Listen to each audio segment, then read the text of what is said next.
Hey everyone, it's Ashley Maltz, the founder of Austin Wellness Collaborative, an integrative medicine physician. We're here with another Corona series for parasympathetic reset. We are here with Hannah Goldberg and Hilary Holmes, psychiatric nurse practitioners from the Center for Green Psychiatry in Austin. And they're going to have us do a little introduction and check in with everyone and give us some tips to keep our sanity during this interesting time in our life. Take it away. All right. Yeah, so just as Ashley said, we are talking about kind of how we as humans respond to adversity and obstacles, and how we can persist and how we can overcome adversity with skillful responses. This is such a stressful and challenging time, and for so many of us, like, our nervous system can become really overactive and tense, which causes excess fear, a feeling of losing control, problem sleeping, and so much more. And so some of the things that we're going to talk about today are how we can kind of quiet the mind and remove negative thoughts, keys to managing your mind and your body in times of stress, and how you can take this time to slow down and become more centered. And then the power of connecting to positive, like-minded people to feel uplifted and supported.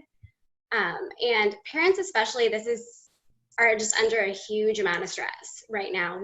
We have our kids home with us like 24/7. No one's used to this.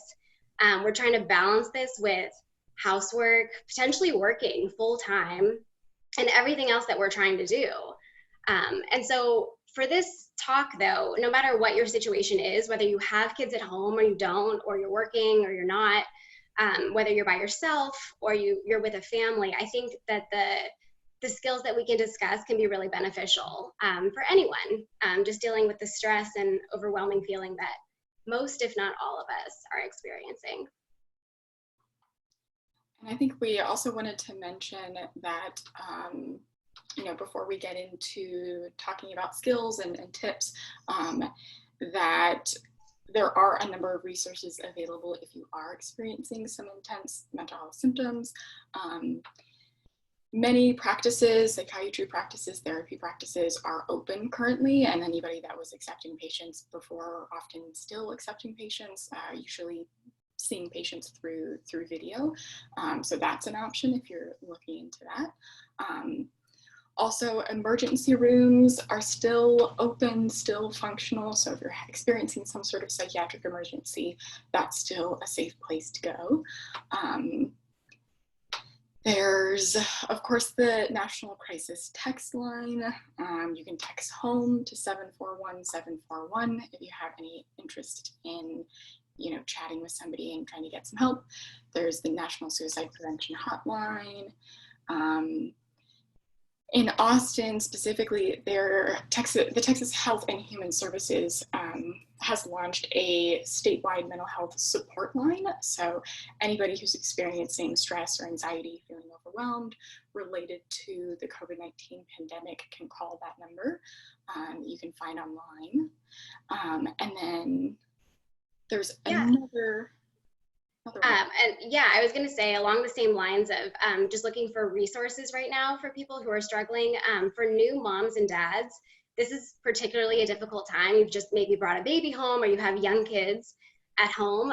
There is a specific group called Postpartum Support International, and they have so many wonderful resources. They have a helpline that you can call. They have a text line. They even have, they host these like free live phone sessions every week. Wednesdays are for moms and Mondays are for dads. So they really include the dads in this as well, because we know that the dads are struggling also. And sometimes there's not as many resources available for the dads, but Postpartum Support International is really awesome about helping both groups. And you can just go to their website at postpartum.net and you can see all of the stuff that they have to offer, which is really great just during this time. That's awesome. Thanks for just even opening up with all that, because I think a lot of people are struggling and they don't necessarily know who to turn to and where to go, because maybe it's the first time they've had mental health issues, or maybe they just are worse and they can't get in touch with their own practitioners, or, so as many resources as we can have is a good idea. So, and I do want to preface the whole group with saying, if you don't feel comfortable talking or sharing, that's totally fine. We are recorded. And if you don't want to be on camera, then definitely don't show your face, which none of the participants right now are. So that's good. So that being said, are there specific tips and tricks that you guys are, sharing with your patients, and what can we learn? Yeah, absolutely. I think we've got a couple of different ideas. The first one we were discussing when preparing this talk was mindfulness. I think with everything that everyone is having to manage, staying mindful, staying present is a really difficult thing, but can be really important, especially now. Mindfulness allows you to be more resilient to stress, and there are a lot of stressful things happening both, on the home front and globally, really. Focusing on the present moment, one thing at a time, and giving your full attention to that thing that can allow you to quiet your mind, to quiet some of the anxieties, and to be more actively involved with what you're doing. I think we're all, or maybe not everybody, but a lot of us are spending more time at home, spending more time with our partners, kids, pets, whatever, and that can be stressful. But if you're able to kind of let some of it go and be more present in those interactions with the people around you, there can be some good that comes out of this. There can be some bonding experiences. There can be interactions that we wouldn't otherwise have. So staying mindful, staying present during those can be a helpful way to appreciate them for what they are. Yeah, I think mindfulness right now is probably one of the biggest things that we can do. And I think it's not one of these things that you have to go to the top of a mountain and meditate to be able to actually incorporate. We can just do this when we're at home feeling overstimulated, you're trying to do a million things at once. I know, I have 2 4-year-olds at home, so I completely know what it's like to try to be managing the kids, trying to maybe do some work calls, trying to disinfect your countertops 24/7. I mean, it's just this constant overstimulation. Sometimes hours go by and I have no idea what I've done the last few hours. You're just in this autopilot mode. And so I think if we're focusing really on just what's happening here and now, and trying as much as we can to prevent ourselves from thinking about the future as much, because there's so many unknowns in the future. And I think the moms are thinking about, when are my kids going back to school? And what about maybe my job? What's going to happen? Or my business? When am I going to see my friends again? There's so many unknowns and we don't know. But when we think about the past, the present, and the future, we're actually kind of amplifying our struggle and our pain, versus just focusing on the here and now. All I can do is worry about today, what's happening, and just kind of taking it one step at a time and really being attuned to what's going on just right now. Yeah, I think that's huge for everyone, and that was huge. Mindfulness has become a very popular term just the last few years. So it's become we are more mindful of mindfulness in general. And so I think as a society, we're needing that more and more. I think this is a crash course for those who have not learned those skills. So it's you have to do it. Otherwise you will go insane. Yeah. And I think some people don't exactly know what does that mean. And so there's an acronym that I really like that I think is a good application of mindfulness. And the acronym is RAIN. And so R stands for recognize. And this is just recognizing what's in you, noticing your body, notice what's upsetting you. Maybe your stomach is tightening up or you're sweating. But do nothing else but just observe and recognize what's going on. And then A is allow. This is a choice. So you allow these feelings to kind of course through you and just let it be there. Don't exaggerate it. Don't suppress it. You just allow it. And I is for investigate. Kind of investigate what's going on, break it down into smaller parts. What perceptions am I having? What does your face feel like? How are you breathing? And what do you think is the story behind it? When you kind of can break something that's overwhelming, you can break it down into its smaller parts, it kind of becomes a little bit softer and easier to deal with. And then N, I think, is the most important part, and this is the non-identification. So this is coursing through you, but it's not you. And this is like a really critical part of the skill of emotion regulation that's taught in so many types of therapies. And it's just about mindfully noticing and allowing emotions to kind of run through you like a wave. Or like the rain. Yeah, like the rain. So it's a good way to remember it. Yeah. I love that. I actually have not heard that acronym before. So thank you. Yeah, it just kind of breaks it down because some people don't know, how am I supposed to just sit here and think about what's going on? Right. So those are just kind of like some processes that I think you can do. And just to remember that, like, whatever your feelings are, it doesn't make you a bad person. It doesn't mean that that's who you are. It's just what's happening right now. Mm-hmm. And emotions are there to, we're human, right? We're going to feel emotions and they're going to pass if you allow it. And when you resist it, it makes it even bigger and worse. Exactly. Right? And that leads us into talking about another thing that we wanted to discuss during this, was called radical acceptance. And that's basically saying it is what it is. And acceptance does not mean approval. It just means that we're reducing the amount of suffering in our lives by accepting the past and the present. And we actually don't have to accept the future. We don't have to spend our time trying to accept the future, and we don't even know if that's going to happen until the point comes, and that's the present. Those aren't things that we have to stress about right now. Mm-hmm. And radical acceptance, when we talk about reducing suffering, there is a difference between pain and suffering. And I think pain right now is these unavoidable emotions that we're going to experience in life right now, is like distress at being isolated. We're feeling lonely, maybe grief. We've lost someone, or events haven't happened that were supposed to. But the suffering actually comes when we refuse to accept that pain in our lives, and we keep fighting the reality, and we get into this kind of judging, it wasn't supposed to be this way, why is this happening, it's not fair. And that's what kind of just amplifies the suffering. Absolutely. Hilary, anything to add on that? Yeah, I think so.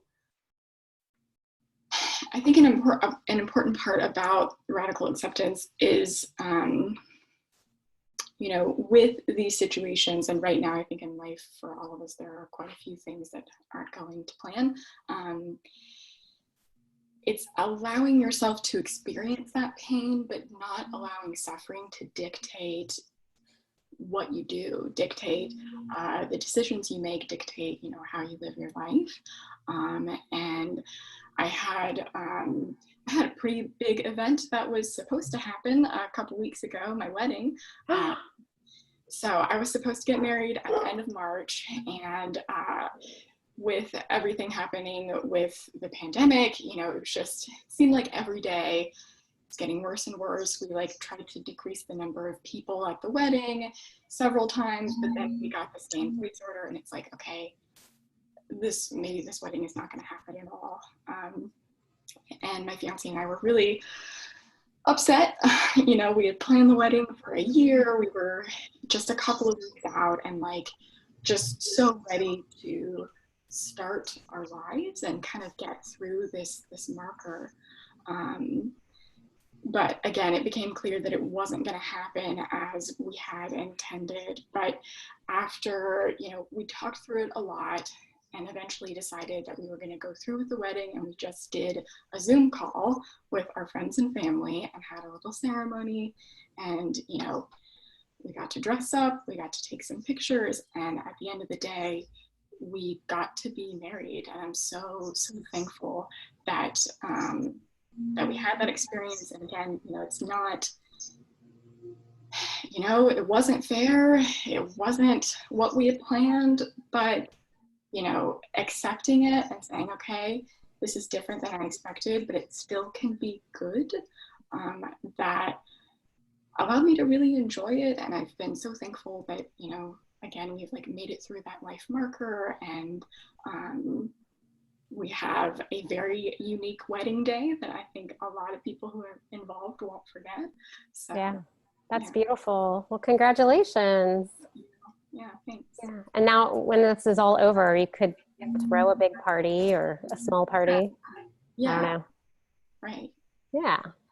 Yeah, So, I just remember hearing about your wedding, and every time that there was okay, now it's people events of 50 or less. Mm-hmm. And I remember we talked about it, and it was okay, I think it's still going to be okay, and then it was 10 or less. And I just remember texting you and being oh, I'm sorry, this is are you okay? And I just honestly feel you've dealt with it better than I don't know, I don't think I would have dealt with it as well as you have. And you obviously really have the skills to be able to just accept that this is how it went, and you still enjoyed it. And I think that's amazing.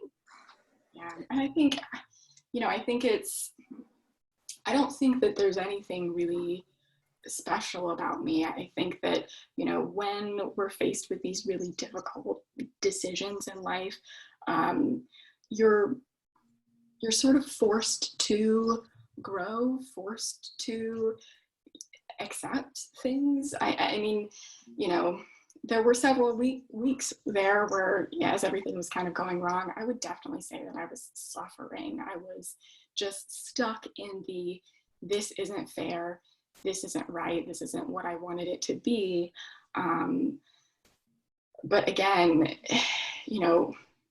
getting to a place of acceptance, I think, allows you to actually enjoy not only the thing that you're accepting, but also every moment around it. I think when things like this don't go as planned, it can be the only thing that you're thinking about. You kind of get stuck on the negative things. But for me, accepting the wedding for what it was allowed me to, get excited about it again, and feel more motivated and more feel better about really everything else that was going on too.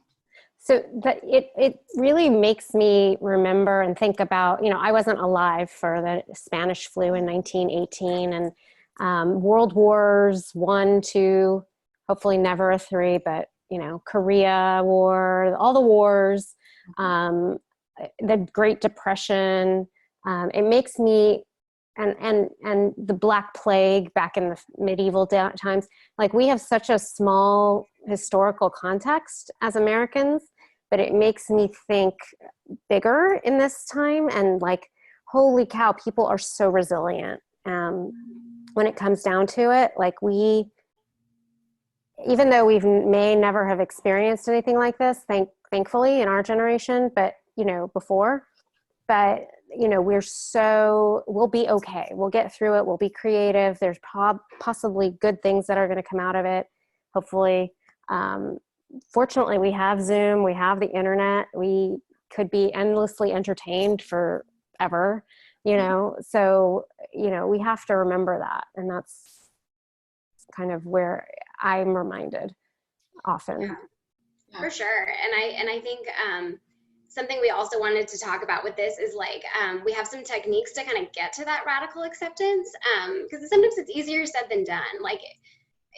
In no way do I want to sound like we're saying just accept this, this is, and you'll be fine, because this sucks for everybody.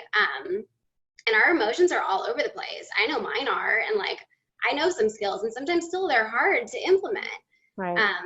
But Hilary's going to talk a little bit about just kind of some concrete things that we can do that help us to just kind of get to a more accepting place and get our minds and bodies to relax a little bit when we're feeling really overwhelmed.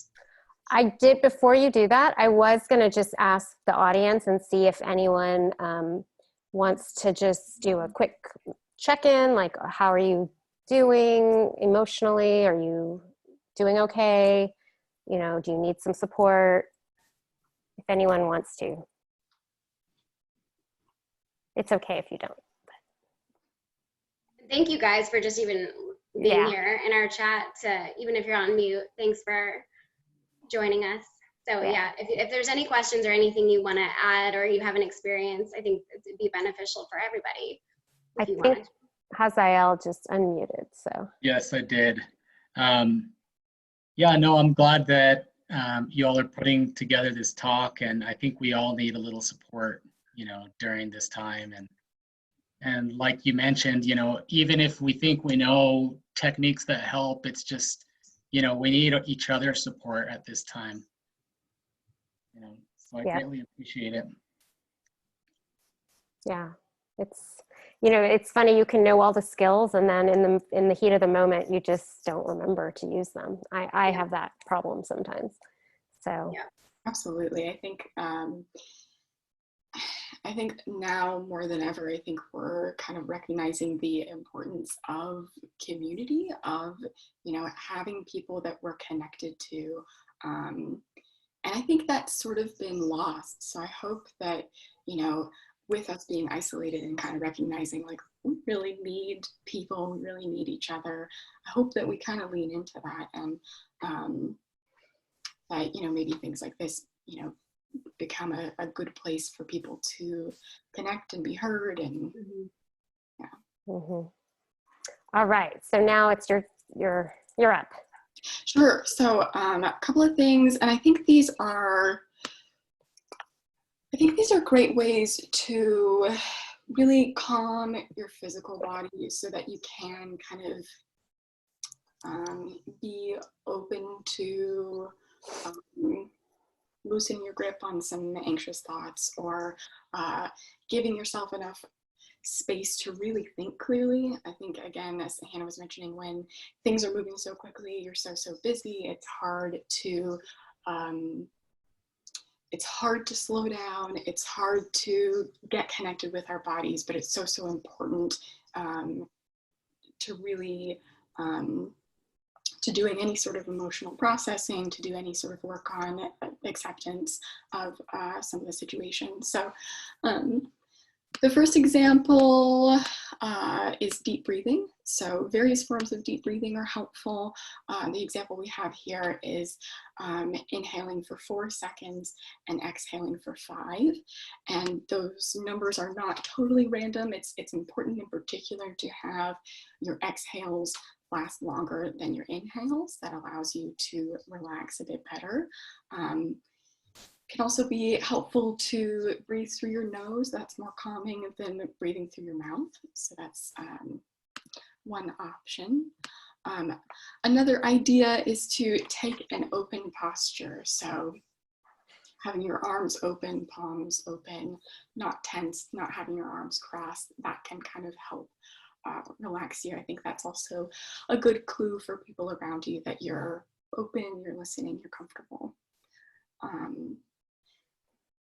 Another idea is a half smile. So just a half smile, kind of like Mona Lisa. It doesn't have to be a big toothy grin, but a little bit of a smile can help improve your sense of well-being, and your brain receives signals from your face. So there is research to support the idea that smiling can truly help you to feel better. And a couple more ideas. Forward bend can help. So bending over, touching your toes. The baroreceptors activate the sympathetic nervous system and kind of puts on the brakes for your body. Can I just say that works so well for me in an anxiety attack. Like, I didn't know. I just went and did some yoga.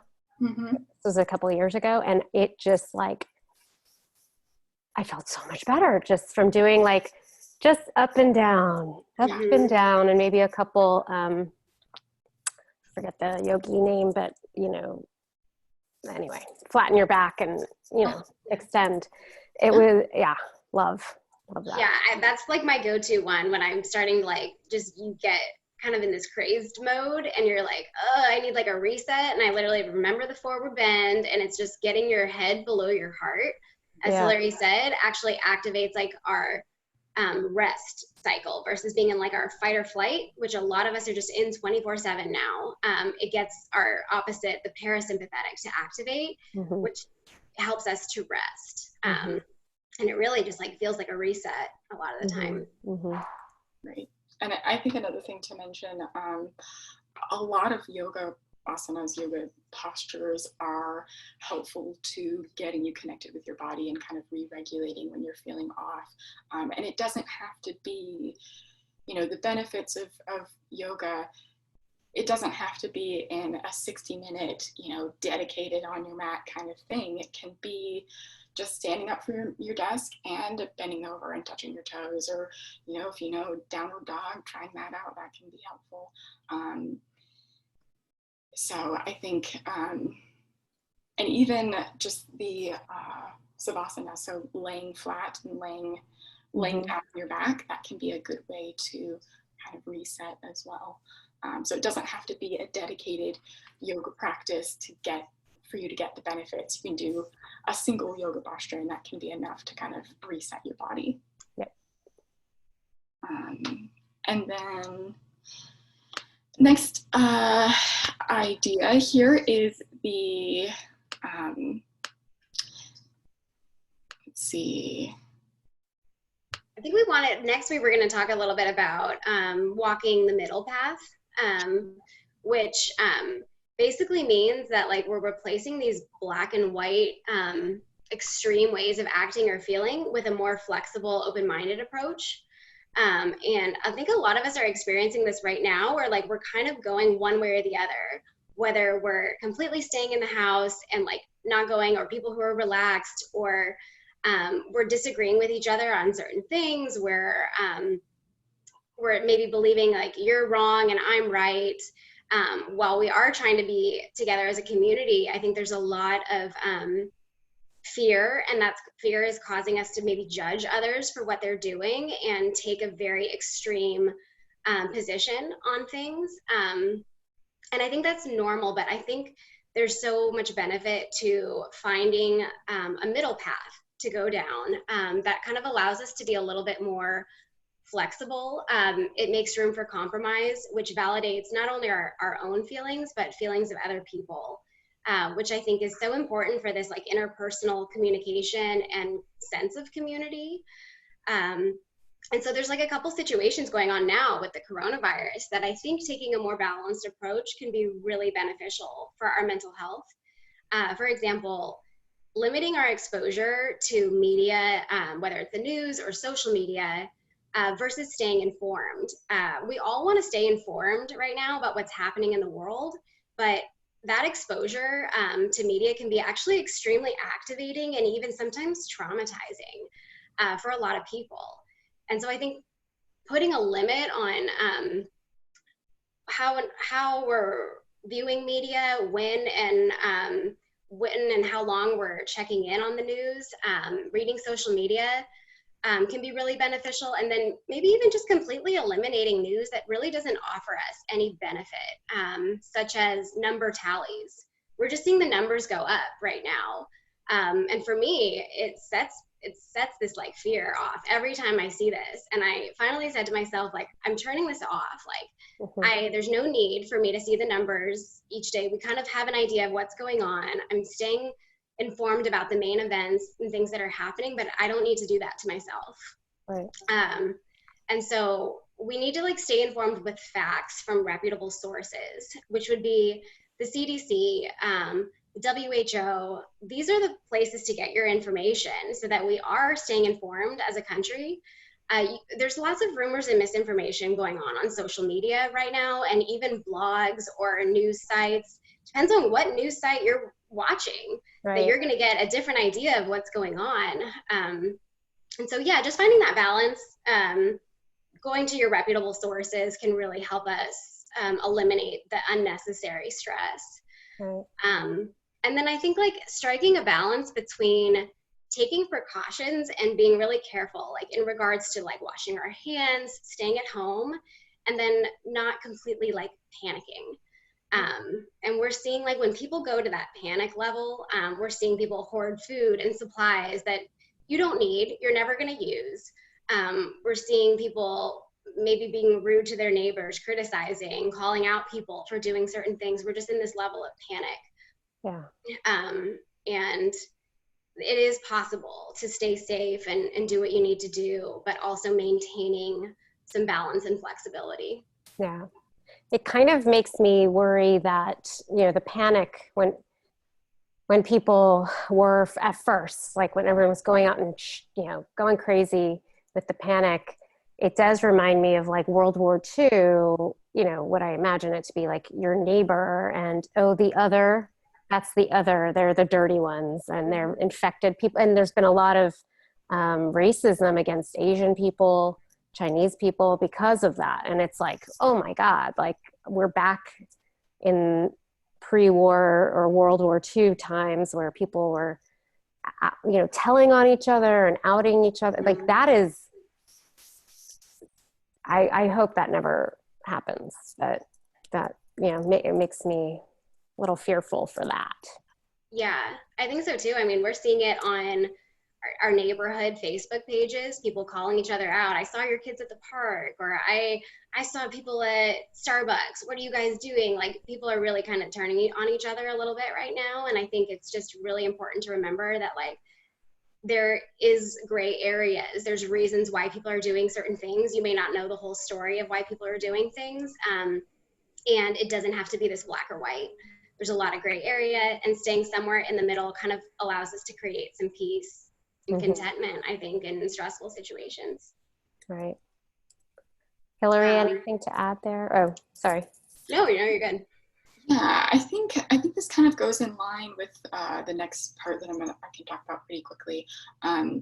So with that, as Hannah was saying, people are doing different things. You don't always know somebody's background enough to say why they're doing something, and I think that's true all the time with every interaction you have with anyone. You don't really know somebody's background well enough to know why they're coming in to an interaction with a particular attitude or a particular perspective. And so I think it's important for us to not focus so much on what everybody else is doing, and focus more on our own needs and the needs of particularly the people in our own households. I think our needs in quarantine are all very different, from person to person. We have different things that we need in order to feel well. And I think it's important to be conscious about figuring out what you really need to feel well so that you can get those needs met. I've spoken with a number of my patients about quarantine and how to prepare for the next couple of weeks or maybe more. And the way that we've talked about that is having them think about a time in their lives where they didn't have a lot of structure, things are kind of off. And for a lot of people, that's the summer. Mm-hmm. So a lot of people between, when their kids are on summer break, or when they were in college or at high school and they'd have a summer break, I think that's a good time to think about, because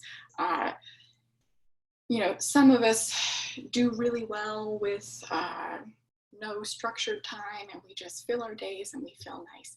Wonderful, if that's the case for you. But I think for others, it's important to have some kind of structure. So thinking back to your experiences with the only thing that I think we can really compare this to, a time without structure, like the summer, I think can be a useful way to say, okay, how did that go well, or how might I need to do it differently? Do I need to take some rest? Do I need to do some more self-care in the first couple of weeks, and then maybe I implement some sort of structure, or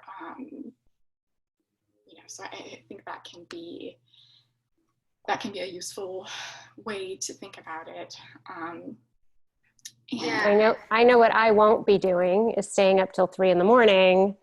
watching whatever shows. That's or, college. I'm thinking of high school, college, summer breaks, Yeah, sleeping till noon, or, exactly. And I think we're seeing a lot of that now. I personally, when I find myself up at 1 or 2 in the morning watching my TV shows, it's because I haven't had a time to do it with my kids home. And for so many moms, I think that is our me time after the kids go to bed. And despite how tired we are, it's like you'll just stay up because it's quiet and I'm eating my Halo ice cream and I'm watching my reality shows, and a sliver of it, it feels like normal. Yeah. And it's kind of comforting.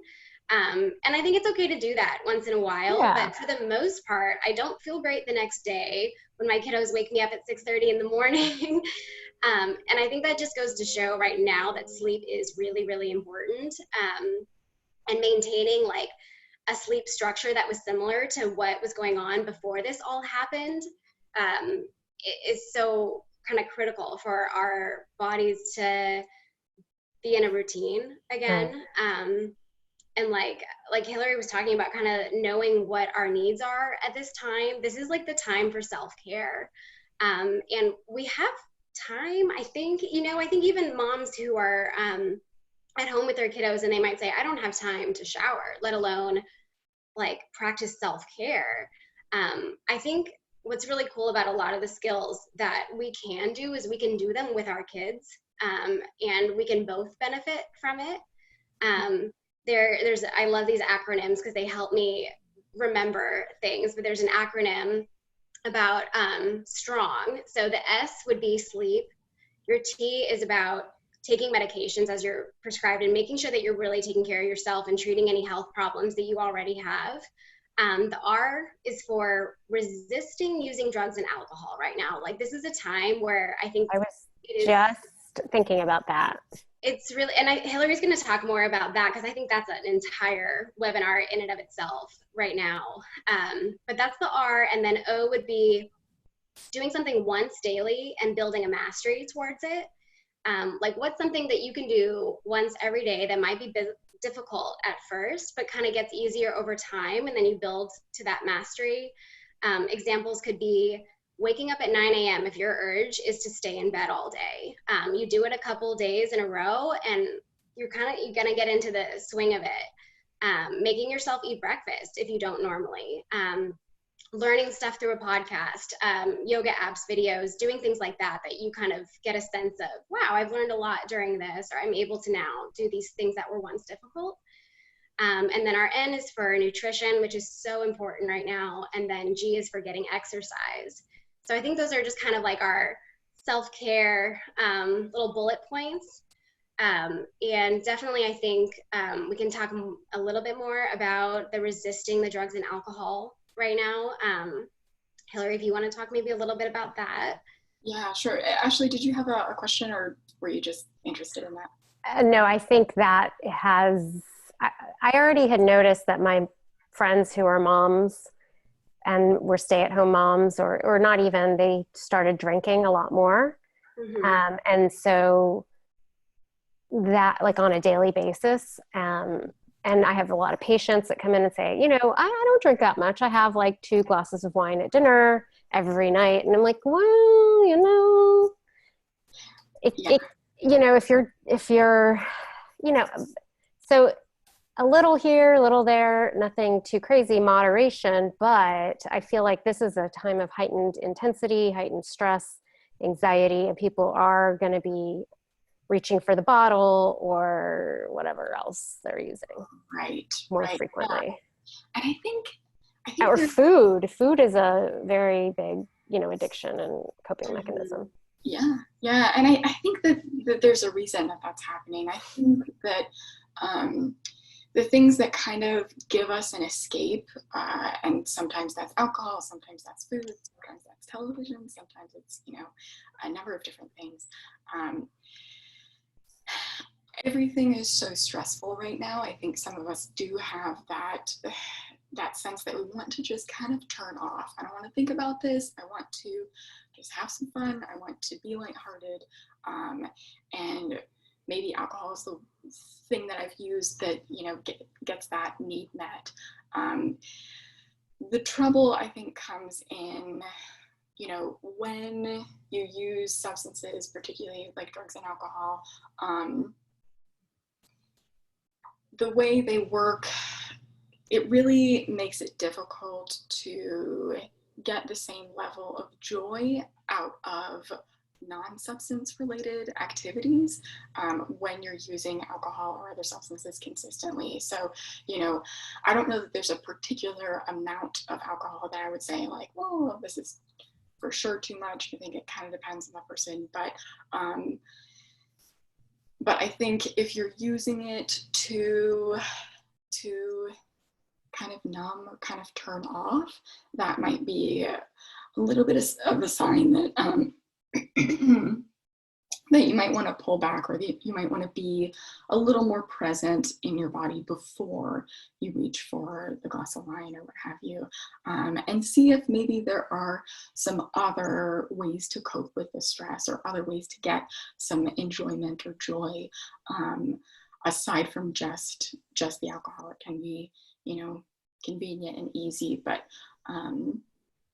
is problematic certainly over the long term. Yeah. It's kind of a fine balance. I mean, I found myself, you know, my partner and I were pouring ourselves a glass of wine every night and cooking, and we never did that before. I mean, maybe once or twice, but now it's like, it's just us in the house for like 3 weeks. And like, I don't know, maybe we're just, I don't know. I feel like it'll add something. Yeah, I mean, you're definitely not alone in that. I spoke with a friend who said that their local liquor store said that sales were up 70%. Wow. So, yeah, it's a real thing. And granted, people aren't going to bars and restaurants and, you know, that way as much, so that's part of it. But clearly, that's a common way to cope. So I think using the word resist, I think, is a useful word. Like, we all kind of maybe are feeling more of this pull towards alcohol in particular, but substances in general, and resisting that urge and trying some other ways of coping first can be a way to sort of insulate ourselves from having alcohol take on more of a problematic role in our lives. Yeah, for sure.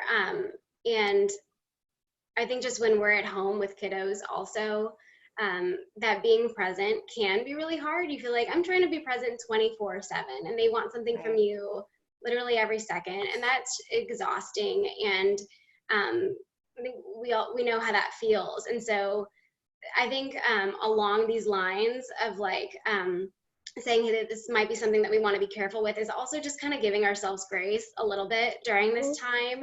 Because I'm not here to say if you're drinking wine at night, like you've got an alcohol problem. Like, I'm not saying that at all. I think we're all doing the best that we can right now.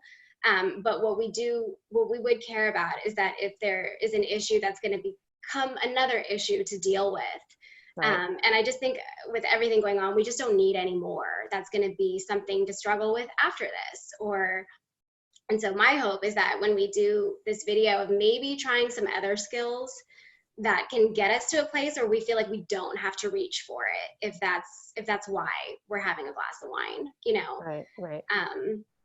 I think the nature piece, being outside, is key. And I'm glad to see a lot of people in my neighborhoods getting outside. I wish they would adhere a little more to the 10-foot rule around me in particular, but you know, what are you going to do? And so nutrition, good sleep. And I touched briefly on this, but what I was trying to say was that these are things that moms and dads can do with their kids, and they benefit both adults and kids so much right now. We know our kids are tired. Mine used to take a 2-hour nap at preschool every day, and for some reason they won't do it at home. So by 5 o'clock, we're all exhausted, and they're going to bed like an hour earlier now because that's what they need. I need it. We all just like need to make sure that we're sleeping enough, because when we're sleep deprived, you can't even begin to kind of deal with what we're dealing with on a daily basis. And I think that's just like the first step to even having any tools to deal with all of this. And then, nutrition, we're all doing curbside HEB. And I think that it's great. We still have all these wonderful options. And I think when we can choose these healthy options, the fruits, the veggies, the whole grains, whatever, for our kids and ourselves, and making sure that we're eating regularly, not forgetting to eat just because we're so busy, will make a huge difference in our irritability, our energy during the day. And the exercise, for me, that's the biggest thing. If I can get out of the house with my kids, we'll run down the street. We can't go to the park, so we'll just run down the street on the sidewalk and try to wear ourselves out and get some sunshine at the same time. And we're like different people by the time we get back. So I think just getting some sunshine, working your heart rate a little bit, getting those natural endorphins going, is huge. And I know that's really, really hard when people are struggling right now. And if that can be one of those easier said than done things too. So maybe that's going for a walk with your kids. Maybe it starts slow. Or maybe it's putting on music and dancing. Yeah. It doesn't have to be a half an hour. It could be just a couple minutes or whatever, just something. Jumping up and down like 100 times. Yeah, for sure. I think that's a great point, because with, quarantine doesn't have to look like anything in particular, and, connect with your body and see what it needs. If you need exercise, move around. If you're exhausted and you need rest because you're kind of taking on the weight of everything that's going on, allow yourself to rest. Like that's okay. And the same thing with food. If you're able to get nutrient dense food, that's wonderful. If maybe that's not something that's feasible for you right now, just focus on eating consistently. That's more important than anything. I think, that's sort of the gist. Progress, not perfection. Right. Exactly. Yeah, exactly. And I know we're coming to the end of our little talk here. There's a couple more things we wanted to briefly touch on. One thing I think is like our interpersonal effectiveness with each other right now. So a lot of us are struggling with our own whatever's going on, but we're also with our families more than we've ever been. And it can be a source of tension. We're kind of driving each other crazy a lot of the time. And I think that's normal. But what are maybe some ways that we can be supportive to our families during this, and kind of feel like we have each other's backs and we're being supportive? I think one of the biggest ones is to validate each other. You don't have to agree with your spouse or your partner or anyone in your household. You don't have to agree with their perspective or their feelings, but let them have them. Because we're all dealing with this really differently, and that's okay. But I think feeling validated by your family, feeling supported, not necessarily agreed with, but just feeling that support, I think is huge for all of us feeling better about ourselves and what's going on. And then also just having some assertiveness skills in our own homes, creating boundaries, and getting our needs met, I think are huge. Like we talked about these self-care things. If I need to go exercise 30 minutes and I need an hour in the middle of the day of quiet, then you've got to tell your spouse, I need these things, and communicate when you're going to get these needs met. And have your spouse do the same with you. This should be a partnership of, this is what I need, this is what you need. Maybe we're taking care of the kids, maybe we're both working, maybe I'm a stay-at-home mom, but I deserve my breaks as well, even if I'm not working. Probably more than anybody, those moms deserve their breaks. And I think part of self-care too can be having a schedule if that works for you. This can be something really beneficial for adults and kids right now. But I do want to say that if you're doing fine with having these days of you doing whatever you need to do, if that's just staying at home and taking precautions and living your life and doing that, then that's great. You're doing your part, and there's no standard of productivity that you need to have right now. So if that works for you, I think that's wonderful. But for a lot of people, that just doesn't work. Having these days kind of loom ahead with no structure. can be really challenging. And we're seeing that sometimes we wake up in the morning and our anxiety is actually higher in the morning. Maybe our depression is a little bit worse in the morning. The day is kind of like looming ahead. And you're not sure, what am I doing today? How am I going to entertain my kids for the next 12 hours? What are we going to do? I think for those people, kind of sticking to our daily schedule or structure, similar to what we had before all of this, can be really, really helpful. And our kids right now, I mean, they're struggling too. Some of them are real little and have no idea what's going on, but in general, the kids are struggling with this too. They're confused. They don't know, like, why am I not going to school? Why don't I see my friends? Like, why can't I hug the neighbor when I see them out front? Like, it's very confusing. And sometimes kids don't have the skills to say, Mom, I'm confused by this. Like, can you? And so it really is, sometimes it just looks like poor behavior. I'm seeing that a lot in my house, and I'm trying to remind myself that, like, this is difficult on them also. Yeah. But some of the things that are really helping me and my boys right now are making like a fun little schedule out of everything. Like, if we get up and we say, okay, it's art time now, it feels like pre-K to them, and we'll do a half an hour of art, and then I'll be like, it's outside time now. And it's, they're like, great. And we go outside, and we're doing the same basic things we would be doing without a structure, but kind of giving it a name and making these kids feel like they're at school again. It's a game changer in my house. And so I think it's definitely worth exploring and seeing if your kids can benefit from that, and just having like a sense of normalcy. This is really like weird for them too.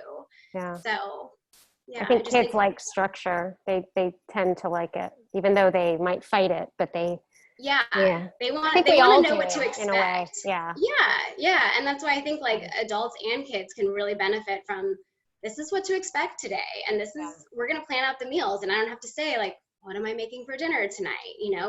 This is what we're doing, and it's on the schedule, and they can help. They can help with the chores, and they can help with mommy's quiet time. We're going to protect her door and keep it quiet, and they can help with the pets, and put them to work.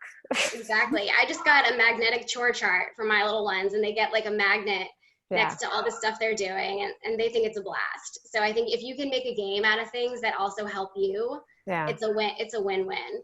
That's great. Well, we are coming up on the end, and I just wanted to chime in with check in with with anyone in the audience who may have some questions or comments, just, anything looming. And before we go there, where can people find you guys again? It's Center, remind me of the website. Sure, the website is centerforgreenpsychiatry.com, and you'll see both of us on there. I think it's under team. You can read our bios and get connected. If anybody's interested, we're both accepting new patients, so if you have any questions, happy to. Yeah, we're doing all tele stuff right now, so we're not going to the office. We're doing everything online.